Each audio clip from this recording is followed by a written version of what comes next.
Rabbi Jacobson here from Cape Town, South Africa, broadcasting world over and beyond. I always wonder and marvel how far technology allows our voice to reach. On the other hand, we know that a pure heart cries out to heaven. Without any technology, it travels to the farthest places and beyond. I'm here on a lecture tour, first Johannesburg, Durban, now beautiful Cape Town. And we're here to talk about love. The title being, Love Means Knowing How to Say, I'm Sorry. This may conjure up for some of you a cliche, a tagline to a popular movie of the 70s, which stated, love means never having to say you're sorry. You know, initially, that line resonates in a very deep way. Because when two people are truly connected, in a real way, nothing can break that bond. So then, therefore, maybe they don't need to say, I'm sorry. It's self-understood. The person forgives. The connection transcends and is deeper than the pain or the hurt. But when you really think about it, is that true?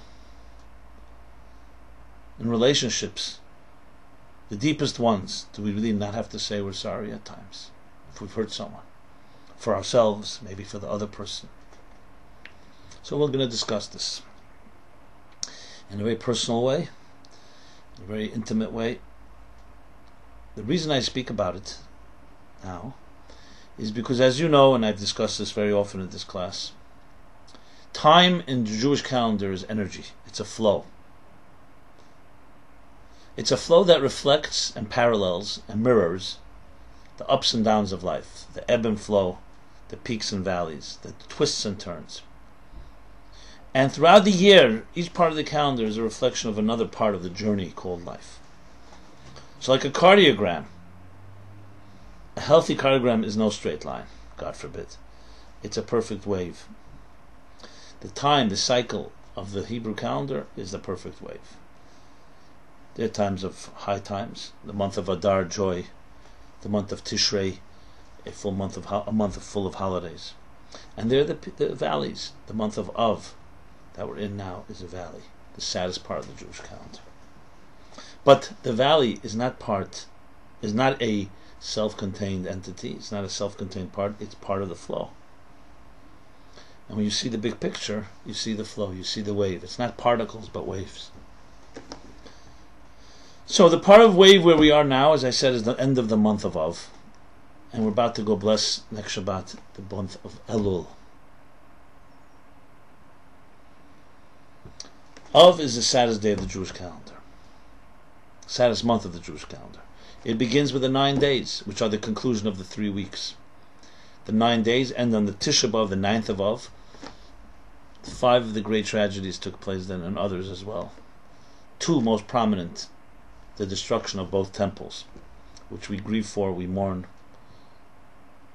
But then begins the upturn. From Tisha B'Av we go into the 15th of Av, a holiday compared to no holidays in Israel like the 15th of Av and Yom Kippur. Day of marriage. And from the 15th of Av we continue on into the month of Elul. And Elul is a very special month. Elul is the month that is a month of compassion. When God reveals to Moses the 13 attributes of compassion, which we shall discuss, the preparation to the month of Tishrei, the new year. Now, any of you familiar with my book 60 Days know that this period in time, 60 days covers the 60 days from Elul, from the beginning of Elul through Tishrei, the 2 months of Elul and Tishrei, which are 60 days. Knows that it reflects the cycle. And essentially it's the story of love, betrayal, and reconciliation. Of connection, loss, and reconnection, rebuilding. Which in ways is the story of all of our lives. We all begin our lives, young age, newborns, children. Everything is pure like the freshly fallen snow. And then we begin to experience the first time disappointment, pain, loss, the harshness, the cruelty of life. And sometimes we feel it's all lost. or damaged goods. It's broken. And there's no way back.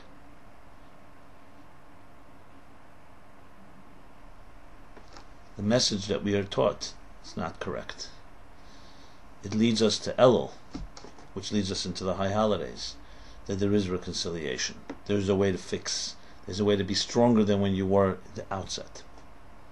So this part of the calendar reflects that cycle, from the lowest point of going through Elul all the way to a high point. And this is reflective, of course, in Jewish history, in the episodes that took place in this time period. As I said, time is a flow, a cycle, a spiral actually. We recreate everything that took place the first time in our lives today. So what took place? The Jews leave Egypt in the year 2448. That's 3,331 years ago. 50 days later, they come to Sinai and receive the Torah, the mandate. It's the marriage. Yom Chasanose Zeh Matan Torah. They've been dating God for a long time. Abraham, Isaac, Jacob, you can even say from Adam and Eve. But dating, the consummation, the conclusion, the formality is at Mount Sinai, which is why many things in the weddings are parallel, are similar to what happened at Sinai. Sinai was a canopy over the Jewish people. We use a canopy at a chuppah. God and the people being husband and wife. But then what happens? Moses is on the mountain for 40 days. 39 days after they receive the Torah, right before the 17th of Tammuz, when he comes back down from the mountain, they build the golden calf. Ultimate betrayal. They chose another husband. They chose another God. And a God of golden calf replacing the God that just gave them the Torah. And they were responsible. It was very deliberate. It wasn't they were ignorant. This was a Dardeya, a knowledgeable, enlightened age. An enlightened generation. They built the golden calf. Moses sees this. He takes the tablets. The tablets is the ketubah, the marriage contract, and he shatters them at the foot of the mountain. This was not an act of anger, out of control. It was very deliberate, because Moses didn't want to deliver the contract after what he saw. He wanted to receive a redeeming factor. He can come back and say the Jews had committed verbally. They said yes to the 10 Commandments. There are the two opinions, whether they said yes to the positives or no to the negatives, or yes to the negatives. Rabbi Akiva, Rabbi Shmuel, we discussed this another time. But they didn't receive the contract. So Moses shatters the contract. He tears the contract. Marches back up and begs God for forgiveness. He says, I'm sorry. And he says it on behalf of the Jewish people and makes them say it. So they were accountable. But Moses recognized the deep love here and recognized here that he has to do something to reconcile. So he goes up on the 17th of Tammuz. So what do we have here? 50 days from the Exodus is the receiving of the Torah. 40 days later, the building of the golden calf, the shattering of the tablets. Moses goes up a second time for 40 days. And he spends 40 days begging God, saying I'm sorry again and again, finding all kinds of ways to reach into God's deepest heart, forgive the people. Because God said, I gave up on them. They had their chance. You were with me on the mountain, Moses. So build a new nation, start anew. Moses refused. These are the people. These are the people you love. They love you. We're going to find a way. I will not take no for an answer. And Moses is up on the mountain for 40 days. As we speak, these days is when he's up on the mountain, and it's about to come to a conclusion, this 40-day period. In a few days from now will be the end of the month of Av. So Moses up on the mountain the 3 weeks. The 17th of Tammuz, when he breaks the tablets, he goes back up. 3 weeks he's there. Tisha B'Av, he's there. The days following Tisha B'Av until Rosh Chodesh Elul. There are different opinions. In my book, 60 Days, I cite the different opinions exactly. The first day of Rosh Chodesh, the second day, 29th of Av, the 30th of Av, the 30th of Av, the 1st of Elul. Moses comes down, and it's not pleasant, because God did not accept. We say these are Yemei Kas, they're days of wrath, these 40 days, because he didn't receive forgiveness. Even though, as we'll see, to him, in his mind, he didn't succeed, but this was the beginning. And this leads Moses to go up one more time. It's time Rosh Chodesh Elul. which is coming next week. And here he spends 40 days. He'll be up the entire month of Elul. Tishrei, Rosh Hashanah, 10 days to Yom Kippur. Rosh Chodesh to Yom Kippur, 40 days, a third period of 40 days. And then Yom Kippur he comes down with the second tablets, a new contract, a renewed contract. And now ones that ultimately consummate that marriage, that union, in silence and humility of Yom Kippur. And God grants him, Salachti kidvarecha, I have forgiven them as you requested, as your word. Maybe the greatest act in history, and what made Moses so great, he prevailed over God. So here you have it, love, the marriage at Matan Torah at Sinai, the break, the betrayal, breaking of the tablets, and then the reconciliation. So in our own personal lives, this is the same is true. We also have these three stages. There's no such thing as a perfect love, a perfect relationship. Everything has its challenges. Sometimes it's overt betrayal, sometimes it's subtle. There are breaks, there are disappointments. The question is, can we build after there has been a break? And this is true for all of us. I meet people all the time, they tell me how their lives, they began out very pure, idealistic, they dreamt, but then promises were broken, love lost, hurt, betrayal. Rabbi, I can't do it anymore.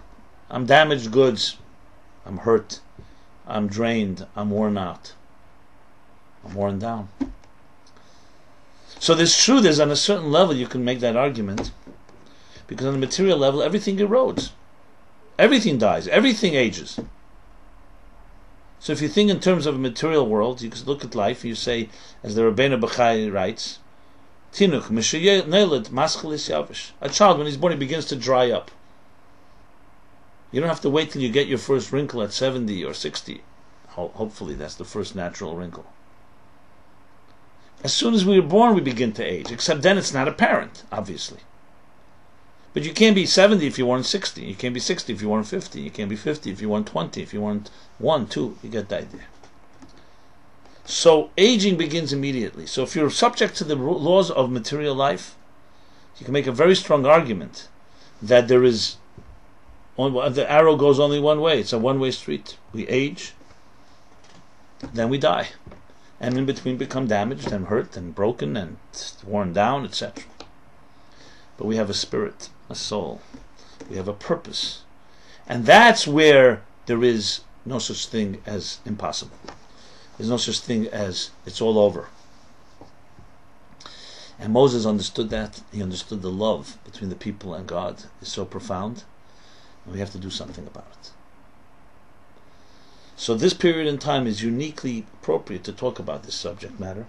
Every one of us has experiences in our own way. And it teaches us the power and the resilience of the spirit. But there's a very deep and important concept here that we need to address, and that is love is the power, knowing how to say I'm sorry. Moses did not suffice and say, there's an essential connection between God and the Jewish people, and therefore you can just rely on that, everything will work out. He went on the mountain, and for 40 days he tried and was not successful. And then he went again. They're called days of wrath, those 40 days, until he finally prevailed. Why didn't he just rely and say, God is saying, love means never having to say I'm sorry. Love means never having to say you're sorry. Because there's a deeper thing here. And here it goes into a concept, Hasidic masters will call it the concept of etzem and giluyim. You may have heard me talk about it, but let me discuss it anew, as if you've never heard it before. Etzem giluyim are just two terms, but they reflect the whole picture of life. Etzem means essence, the essence of something. Giluyim means its expression, its revelation. We live in a lower world. Our conscious experiences, our conscious minds see the expression of things. You see the outer expression. Sometimes we see a little deeper, we see an inner expression. But there's a level that's called essence that we don't see.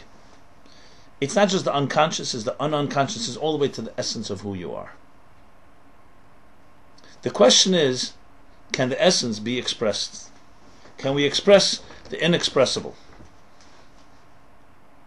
Should we have to express the inexpressible? You could say, Liba lepuma legali, my heart. A person can't really reveal the depths and innermost recesses of their heart. But here's the thing. God, in creating existence, God was an essential entity, essential reality. By creating existence, in a way God went outside of himself, began to express himself. First through the divine light, a non-existential divine reality expressed itself in an existential form of, an expressive form of divine light, maybe just internally. That divine light went through gradations, ultimately, with its tzimtzum, a concealment, created the universe, an independent reality, which is us. Because the ultimate goal is that God wants the essence to be expressed, the inexpressible to be expressed, the undefinable to be defined. And the same is true in our own lives. Yes, it's true we have an essential level, a very intimate, deep level that is almost impossible or impossible to express. But through love and other ways we can communicate that, and that's the goal, to bring that out to the surface. So when somebody hurts someone else that they love, and there's a break, it's not enough to say, you know what, we have the essence, we're all connected. No, you have to now repair things on the expressed level, because that's where you broke something. You can't just say, hey, I broke, let's disregard it, let's move to our central connection as if it never happened. It did happen. And it happened in a place that's important, the place of expression. Maybe, yes, it's not as deep as the connection. The connection may transcend the hurt, but you need to now repair the broken artery, the severed artery. Because you can have a very healthy heart, but if the arteries are blocked, or in some way have been compromised, they block the flow of the blood to the body, and vice versa, from the body back to the heart. So you need to repair the channels, even though you can say the channels are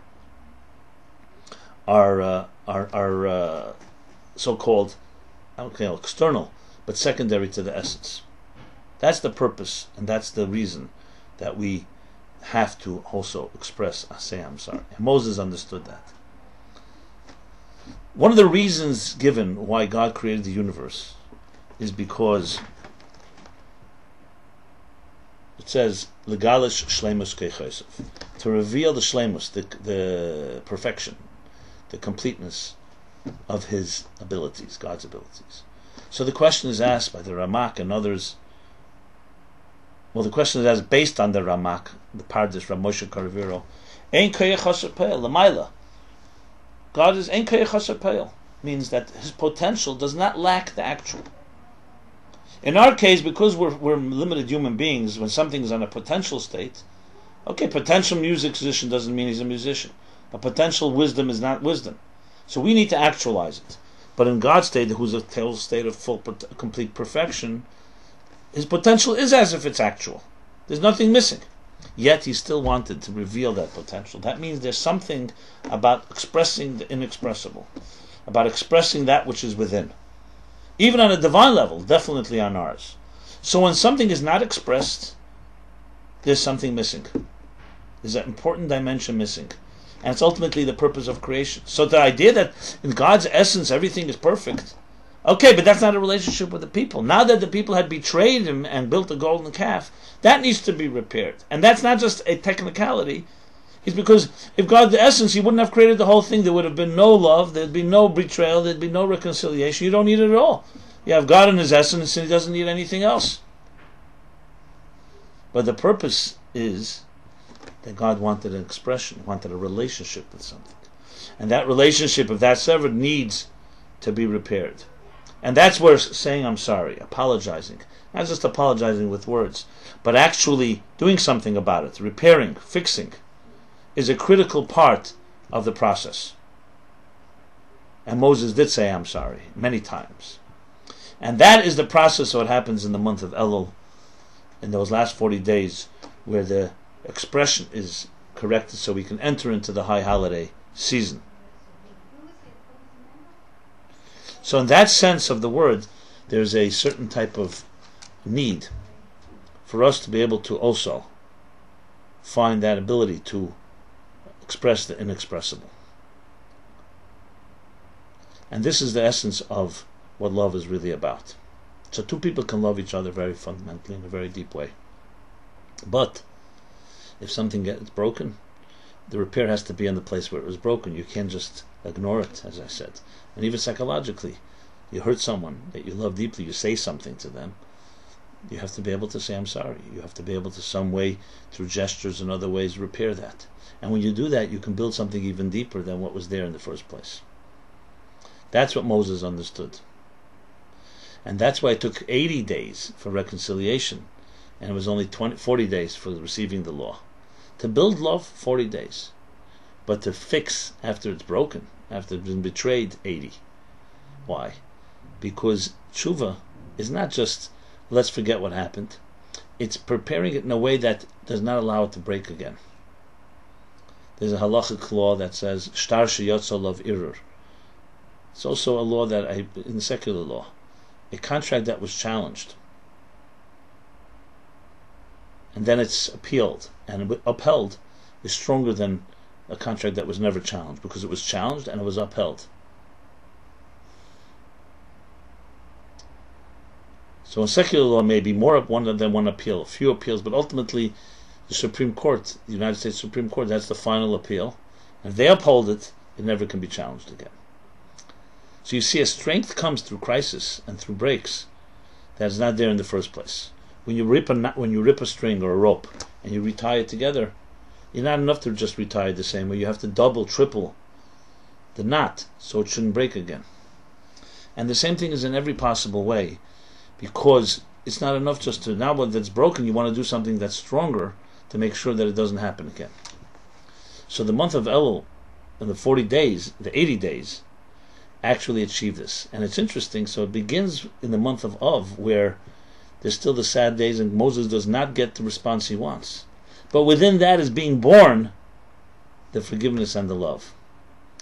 So the cycle here of going into Elul is critical, the period of time that we're in right now. The Shalah HaKadosh, Rabbi Yitzchak Horowitz, the great sage and mystic, writes that the mazel, the sign of the month of Av, is Aryeh. That's not what he writes, that's what it says. What he says is Aryeh, Leo, lion. In Hebrew, Aryeh is 4 letters. Aleph, Reish, Yud, Hey. Those 4 letters are the acronym for Elul, Rosh Hashanah, Yom Kippur, Hoshana Rabbah. Elul, the month of El that we're entering. Rosh Hashanah is the Reish. Yom Kippur, the Yud. And then Hoshana Rabbah, the end of the Sukkot holiday. So we see from the sign, from the spirit, the energy of the month of Elul is built, is born, is conceived.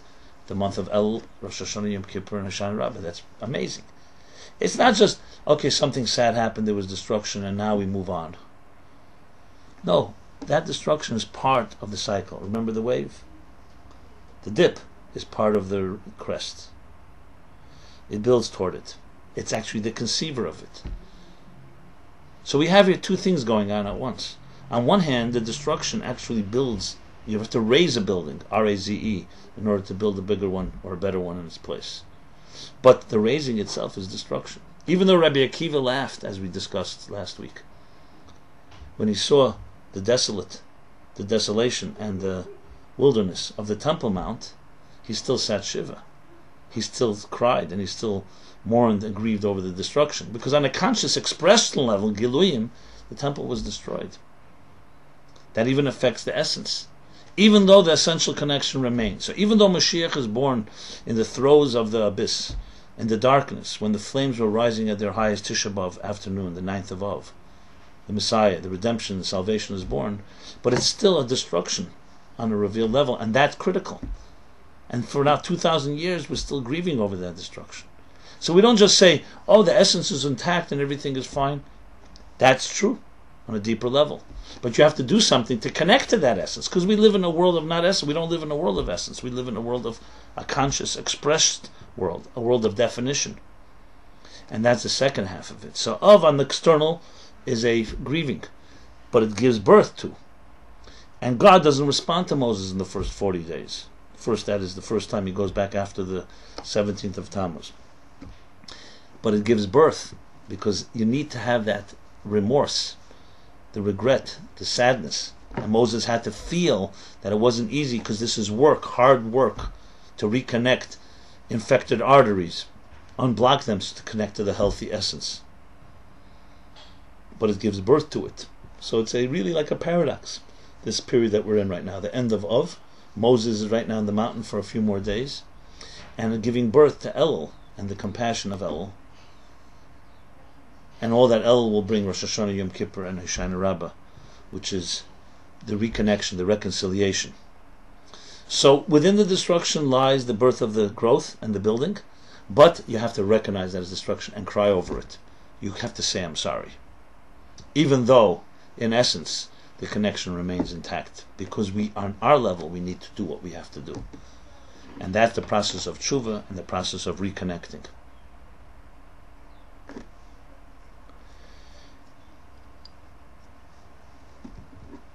This also explains what the month of Elul is all about, which is coming up.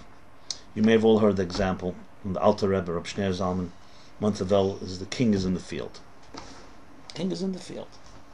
And he gives an example. What is the story? The king is, when the king is on his own, he's in his inner sanctum, in his inner palace. Nobody has access to him. But there are times he travels. And on his way back to home, to the palace, which is the month of Tishrei and the holidays, Rosh Hashanah, Yom Kippur, and so on, he stops by, he goes through the fields as he's coming to the outskirts of his capital and of his palace. And there he greets people without all the prerequisite necessities that you need to get into the palace, where you have ministers and guards and appointments. Here he meets the people on their turf, the people in the field. Melech Basada, the king is in the field. And at that point they can come to him and ask him anything they like, and he responds, B'sever Panim Yofis, with a full, complete heart, with a smile on his face. The Alter Rebbe says this is an analogy for the month of Elul. Before the king goes back into the palace, which is the month of Tishrei, and the holiday season, before he does that, he travels through Elul, the weekdays of Elul, where we can greet him on our terms, without all the preparations necessary. With this, he answers a very fundamental question. The whole idea of a holiday and a Shabbat is not because it's just a day in the week or a day that was randomly chosen. It's because there's an energy flow that day. There's a special energy that makes this a sacred day.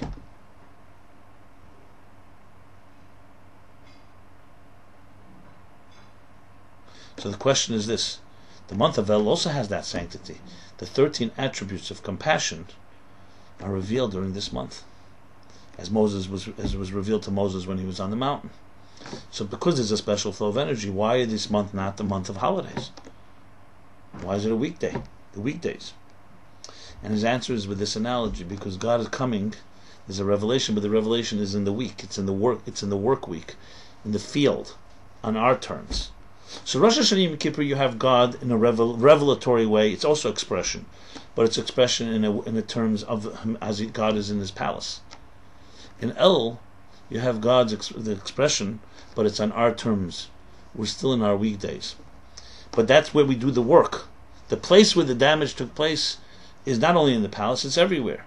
So we have to, on our level, in our mundane life, even as we're wearing street clothes, as we're wearing marketplace clothes, as we are wearing the clothes of the farmer in the field, metaphorically speaking, we can also connect. And that's the power of Elul, the Elul power of love. Now, what is the Elul? Aryeh, the sign of Aryeh, the sign of is the Leo, is the sign of. The sign of Elul is Virgo, Basula, virgin, purity, love, marriage. So Mount Torah, Mount Sinai, was the beginning of the marriage. But then they built the golden calf, broken tablets. The contract was never signed. Elul begins the reconnection to the marriage, which is then finally consummated when they get the second tablets on Yom Kippur, the end of the 40 days. What does it mean in our personal lives? In my personal lives, it means there's no such thing as damaged goods. I meet many, many people, as I mentioned, They say I'm damaged goods. Too late for me. I tried. I've been hurt. People have hurt me. I've given up. Very sad to hear. This period of time tells us that's not true. Do not give up, because you have the capacity, as Moses taught us, to reach into the essence. But you need to do some work. You need to repair. You may need to say I'm sorry. You may need to do other things. Sometimes I'm sorry to yourself. You may need to forgive yourself. There are many, many elements to this, because this is obviously a love between us and God, but it's also love between you and yourself, and love between you and your loved one, or potential loved one.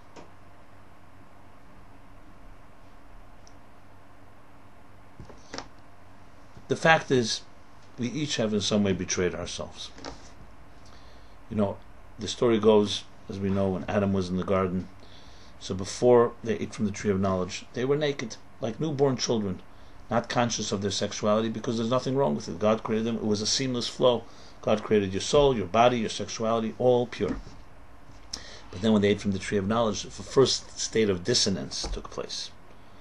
And they were ashamed, so they covered themselves. Then they hid themselves. And God comes into the garden, the Torah tells us. Moses and Adam hid himself. So God says, Ayeka, where are you? The famous question, asked by the minister to the Alter Rebbe. What do you mean Ayeka? God didn't know where he was. God doesn't know where a human being was. What do you mean he's asking him, where are you? And the answer is, you've betrayed yourself. I don't recognize the divine image in which you were created. There's a dissonance, there's a dichotomy between who you are and what you do, between matter and spirit, between your body and your soul, between you and your calling. You've betrayed your calling, your destiny. I don't recognize you, God said. I don't recognize the divine image. You've betrayed yourself. Sometimes you sit with someone. They're right there, you know where they are. You say, where are you? Because they've spaced out. You don't recognize them. You don't see where their spirit are. Are you with me? Are you care about me? I don't feel your love. I don't feel your presence. And interestingly, this is the first dissonance. And what does that lead to? Eicha yoshva bodat ayeka, the same letters. Where are you? Is Eicha. How can she, the city of Jerusalem that was so filled with joy and unity, sit so alone? Is how Jeremiah opens up the book of Lamentations, Tisha B'Av. Because that Ayeka, where are you? Wandering and betraying yourself is what led to the Eicha, to the lonely, existential loneliness. Remember, the destruction of the temple has not just happened. We destroyed it. Yeah, God allowed it to happen.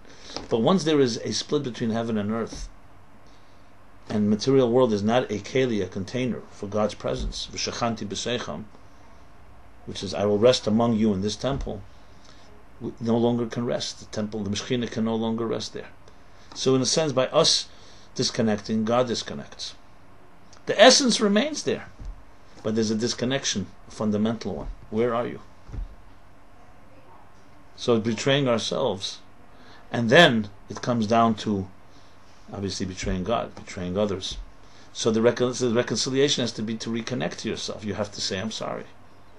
To yourself, to your soul, and say, I'm sorry that I betrayed you, that I left you alone, that I have allowed you to be left unprotected.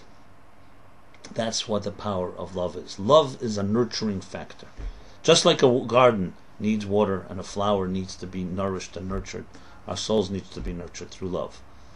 When love is flowing, great. If the flow stops, the water stops, the earth becomes parched, the flower begins to frivel? No. The flower begins to dry up. There's a word, I forgot the word. And frivel.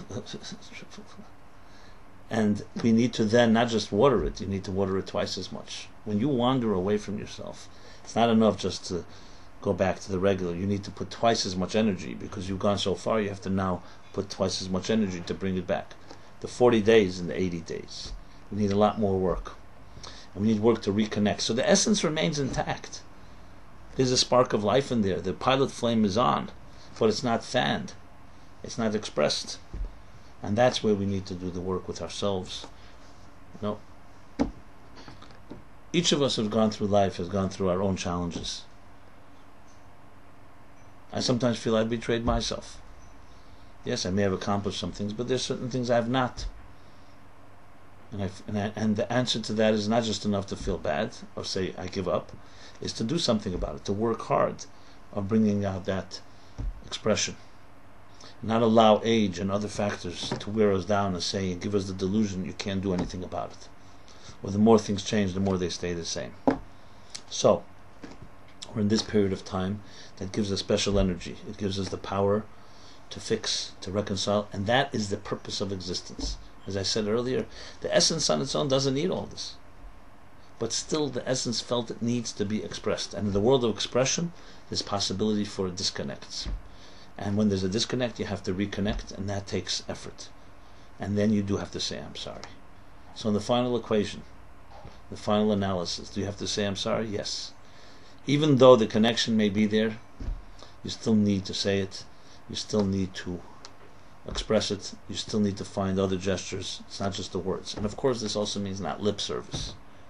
And I have a person who tells me that her sister hurts her all the time. Then Erev Yom Kippur, the day before Yom Kippur, she always calls her to forgive, to ask for forgiveness. So sister says, one year she finally got fed up. She says, enough is this. Every year you call me. The next day after Yom Kippur, you start hurting me again. You abuse me all year round. And then I could always expect your Erev Yom Kippur call. Enough. Do something about it. It's not about lip service. It's work. As Moses did the work on the mountain. Then there's the other extreme. People just say, I'm sorry. I remember someone coming to me, keep on thanking me, thank you. And after a while, I said, all those thank yous don't mean much. This guy was a Talmudic scholar, so I said to him, the Talmud says if someone says praise every day, you say you praise God every day, it's as if you insult him and cursed him. What does that mean? What's wrong with saying praise to God every day? Everybody should do that. Hallel is a special prayer that we say on holidays, on Rosh Chodesh, and other special times. If you start saying it all the time, then it takes away the value of saying it when something special happens. So of course we appreciate God's gifts, but there's certain things you have to know is unique, it's special. Someone says, I'm sorry too many times, or thank you. Then it could be a pleaser. They've got used to it, they feel guilty, they're self-conscious, they're insecure. These words are valuable. A true I'm sorry to a person you love is a very powerful statement. When you do a gesture after you've hurt someone, it's a powerful force. You're bringing in a new level of energy and love. One that was not there before, and you can bring out the deeper dimension of love than had the crisis not taken place. As Moses demonstrated, Yom Kippur is the holiest day of the year.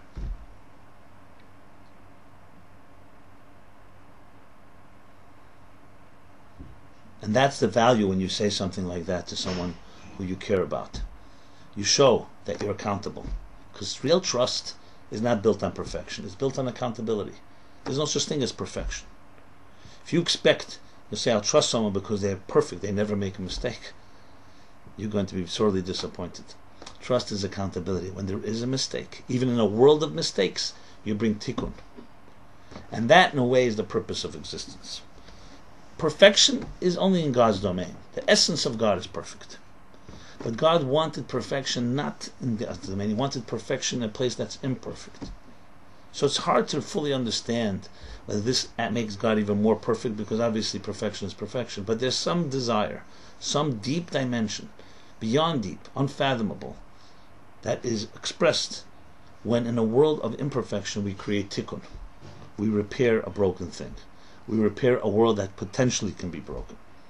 That's the power of Elul, the power of love, the power of saying I'm sorry, the power of fixing things where things can be broken, power of entering the fray, a world where there are broken things and not being afraid and not ignoring it and making believe it never happened, denial, but actually taking the bull by the horns, embracing it and doing something about it. So as we stand now in this period of time where we conclude the month of Av, and it gives birth to the conception of Elul, Rosh Hashanah, Yom Kippur, and Hoshana Rabbah, this is the power we all have. As I said, life is a cycle. We all go through that cycle, everyone in a different way. Hopefully, and I say this as a blessing, everybody should find the deepest love they can in their lives. But everyone in this world is either maybe in a place of very deep love, maybe wants love and hasn't found it, maybe thought they found it and realized it's not, still searching, never found it at all, maybe given up hope. Someone along that spectrum, everyone has a place in the area of love, because as I said, love is nurturing, it's a necessity in life. So these lessons from Elul are relevant to all of us, no matter who you are. If you're still looking for it, know it's there, but you need to work. There are ways to work, there are ways and efforts to do. You can't just rely on magic. If you're someone that's been broken, can it be reconciled? Absolutely. So it's learning to bridge that essence with expression. So love, in a way, is the expression of the inexpressible. And that's why it needs to have all the components and the hard work as well, as Moses understood when he climbed that mountain. On a personal note, I would add, I recently my son gave birth to a new child, his first son. Whenever I see children,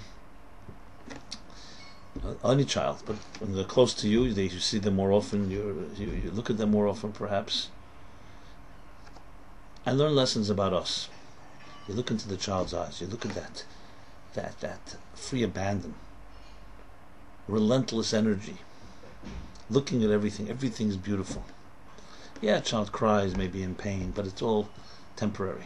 The essence of the child is like everything lies ahead of it. And then you see yourself, and where are we?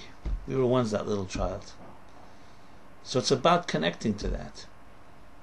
Because that child, hopefully, will have the best type of life. But then where we are, we've gone through things. But you could reconnect. That's the power of this season.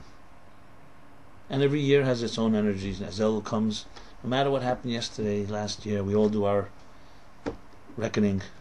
Some of us are doing accounting regarding financial matters. Some of us are looking at the world going up, upheaval, Libya falling, Gaddafi, before that Mubarak in Egypt, Tunisia, Syria is on its way. A world full of uncertainty. But there's another accounting. Microcosm, macrocosm. How much we can do directly for the world is dependent on how much you do directly for yourself. So Elul is the month of accounting. Chodesh HaCheshbon HaNefesh. Accounting of the spirit. We look back at the past year and we look at what have we done?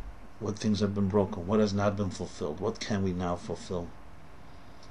Say I'm sorry to yourself, to others. Fix it. Find ways to repair. We have a whole month of Elul. In our mundane lives, in our work clothes, we can greet the King, leading us into the great days of Rosh Hashanah, Yom Kippur, the days of awe, and then the full-blown celebration of Sukkot into Simchas Torah, Hoshana Rabbah and Simchas Torah. Shmini Atzeres I should mention, but Hoshana Rabbah is that last Hey of Aryeh. That's the true accounting. So Elul is both accounting of the year that passed and preparation for the year to come. The book 60 Days that I wrote is precisely for this purpose. It's a workbook.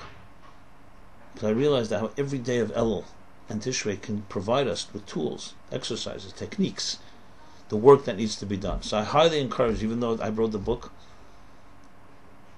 I use it myself, and I think every one of us can use it well.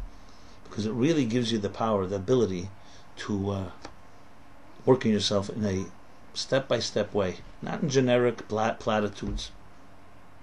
I recently got an email from someone who's saying that they wrote up a whole series of questions to help their friends and themselves go through the 60 Days book. So maybe we should create a Facebook page where we can interact, where we can exchange ideas, where we can communicate how we grow, how we fix, how we apologize, how we build. And I'm sure each of us can contribute to it in a unique way. So if you have any ideas, please email us. My email is simon@meaningfullife.com. Go to our website, meaningfullife.com. You can, if you don't get our emails yet, please go there. But let's turn this into maybe a joint effort. And the synergy of many of us doing it together has a power that is unique. So I say to all of you, my friends, it's a journey called life. And it has its ups and downs. I only wish the best for everyone. But as we go through the cycle, as I said, the choreogram should not be flat. It should be a wave. Not a particle.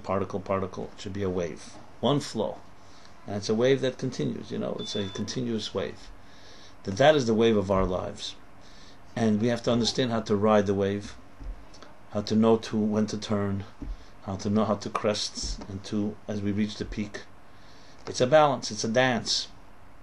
And if you follow the Elul structure, as it leads into the high holidays, it can be a glorious dance that can help us all get to places we never can imaginable.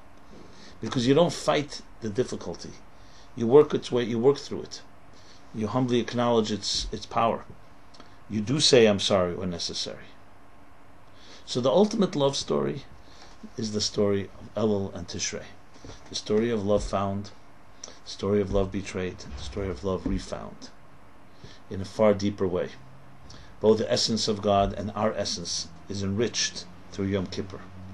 Because that reaches the ultimate essence, because we went through the fire. Things were broken and we did something to repair it. And each of us is like a little Moses climbing the mountain. As Moses is now on the mountain, the second he will go up on the mountain Rosh Chodesh, we again climb and ascend the mountain with him. What is a mountain? Symbolically, a mountain is resolve. We climb the mountain of resolve, of resolution, of fortitude, of unwavering commitment to climb and to challenge, even God, even the God within ourselves, the soul, and say, even when something has been wounded, I know I can fix it. If it can be fixed, it can be broken. Actually, I wanted to say it the other way around. If it can be broken, it can be fixed. And it can be fixed. When you fix it, you reach a deeper place, because you're bringing the inexpressible to the world of expression, which is the ultimate purpose. And then when we enter the palace on Rosh Hashanah Yom Kippur, from the field, obviously relationship becomes even more enhanced. So I wish all of you, my friends, that as we conclude the month of Av, a sad month, that after 9th of Av it begins to go up, and that's why on the 15th of Av is a day also connected to marriage, as I mentioned. It's a day of Shidduchim. Talmud says there's no holidays like in Israel like 15th of Av and Yom Kippur, again connecting to Yom Kippur, because it's all about the full moon that comes after the descent, as we discussed. So in every negative thing there is the negative external, and there's the inner dimension of great growth, and both have to be acknowledged. There's a time to cry, there's a time to laugh, there's a time to weep, and there's a time to sow, time to plant and a time to sow. So we have to recognize that balance in our lives. So after all is said and done, is love never having to say you're sorry? There's an element of that, but love ultimately is, yes, having to say you're sorry, knowing when to say you're sorry, having the courage and ability to say, even if I don't have to say I'm sorry, because our connection is there, I still want to say it, for me, for you, because I want it to be seen in the same place where there was the damage, the same place there'll be repair, not somewhere else, not transcending it all, because then we know it's sure, it's certain. When you bring light in a place where there was darkness, then it changes everything. If you don't, you still wonder whether maybe darkness can prevail. I've seen people who've gone through difficult things. I wish I haven't seen some of the pain I've seen. Thank God, I'm sure there's more that I hope I don't have to see. I'm a little older than I once was. You get older, you see more. And I've also seen, however, great light. I've seen people who've gone through hell, the difficult, the most difficult, but they brought a deeper light. They brought a deeper refinement. They brought an Elul energy, an energy of reconciliation, of hope after loss, and that becomes indestructible. That which doesn't kill me makes me stronger. That type of transforming darkness into light, the light that comes out of darkness is of a completely different caliber than natural light. So none of us should ever know such darkness, but we live in a dark world, and we have now an opportunity. We have a real opportunity. As we enter this month of Elul, we have the opportunity to find love. And I say that not just in a figurative sense, I say it also in a very practical way. Love in our personal lives. But you have to not squander the opportunity, not wallow in your own bitterness or despair, or it's not fair, Well, why does someone have it easier? You have to dig deeper. Get rid of the negativity, because that definitely doesn't help. And access that which Moses was able to access. The hope. To understand that hope springs eternal, that you have a divine image that you is always intact, and you have the time to regain it, to reclaim it. We've wandered and wandered away from it. Even Adam did. Eve did. That's why God said, where are you? Ask yourself, where are you? This is a good time, the month of Elul. And the response will be through your direct efforts, through your rebuilding, through saying I'm sorry, maybe to yourself. If you've betrayed yourself in some way, you have to say I'm sorry to your soul, to your destiny, to the part of you that was waiting for you to rise to the occasion. You have to say I'm sorry. I'm sorry, my little child inside. Why have I not lived up to the potential that I was given, to the gifts? And not, as I said, to indulge in the sorrow, but to acknowledge it. And that acknowledgement itself says, and I'm not going to let that happen again tomorrow. I will begin anew. This is a new month. This is a new power. This is a new energy. So, we live in a world that has plenty of challenges, but we also have plenty of blessings, plenty of gifts. I sit here now in Cape Town. Small world. I know we may be thousands of miles away from each other, but in our hearts we can be very close. I feel it as an honor to share words with you. I feel honored that you allow me into your life. I feel honored that I'm part of your journey, and I hope you feel the same. That we have the ability to transcend our differences, to transcend our unique situations, and empower each other. As such, I invite you all to call upon me. I'm a resource, as a friend, as an ally. I hope I can call upon you. You can email me. As I said, if you don't receive our emails, please send us an email at meaningfullife.com. You can find it on our website, meaningfullife.com. I truly feel it's a glorious journey to be part of. And again, I'm humbled and honored that you allow me into your life. And I think together and individually, we can do things that can actually make a real difference. And using the power, the energy that flows to us from this month of Elul, the end of Av, we can bring it into our lives in a real way, looking at what didn't work out and what we can do to fix it. Moses paved the way. He showed that it's possible. He gave us the hope. Yom Kippur is the birth of hope. Elul is the beginning of that birth of hope. Av is also the beginning of that birth of hope. It's all part of the process that Moses understood as a true leader, that there's no such thing as taking no for an answer. He insisted and prevailed. He prevailed. But if God was going to give him the say at the end, I forgive them as you say, why didn't he do it at the beginning? Why did he wait him, allow him to struggle, to pray, to beseech for 80 days? Because it takes work. It's not about, God was not playing games. It takes hard work. That's the hard work that we have to invest in building and climbing the mountain and standing there and praying. And then the 13 attributes are revealed to Moses, the 13 attributes of compassion, which I explain a little more at length in book 60 Days. So let us all join together in this journey. We also actually send out an excerpt from each of the 60 days. During these 60 days, every morning you get in your email box, if you like, free excerpt. So if you subscribe to meaningfullife.com, there's a place on the home page you'll see to subscribe to this daily, which I think can be tremendous help. But I'd love to hear your feedback. I'd love to hear your suggestions. And I wrote so-called the base, first level, the platform. I think all of us can perhaps use it to develop it further. And I'd love to hear your feedback in every possible way. And may this be truly a month of love, a month of celebrations, a month of weddings, a month of birth of weddings, that as we go through the next year, we really have a year that is filled with unbridled love, that we have redeemed some of the broken things of the past, that we definitely do not remain victim and hostage to it, but we've learned to free ourselves and use that energy as an impetus, as a springboard, a catalyst for greater and beautiful growth. Anila Doidi V'Doidi Li is the acronym of the month of Elul. I am to my beloved, and my beloved is to me. Yet again, like the theme of the sign of the month, Psula, Virgo, Virgo, is I am to my beloved, and my beloved is to me. The idea again that you have to do your part. You begin with your initiative. I am to my beloved, first repair that which is broken, and then your beloved reciprocates to you equally. And in a way, God becomes accountable to us as well, as we are accountable to God, because God put this whole thing into place with all its difficulties and potential difficulties. So when we take our initiative, we make our effort, there's no question that the effort comes the other way around. Ani l'doidi v'doidi li, a complete cycle, a wave of opportunity, a wave of growth, a wave of reconciliation.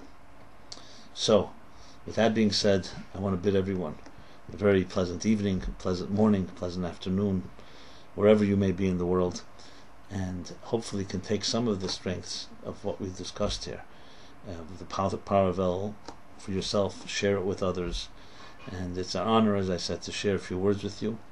And we will continue this journey next week, same time, same place. Though this class takes place actually live, we do it 8:15 every Wednesday Eastern Standard Time, but it's archived and recorded and can be seen at any given time. Thank you again very much, and God bless you all.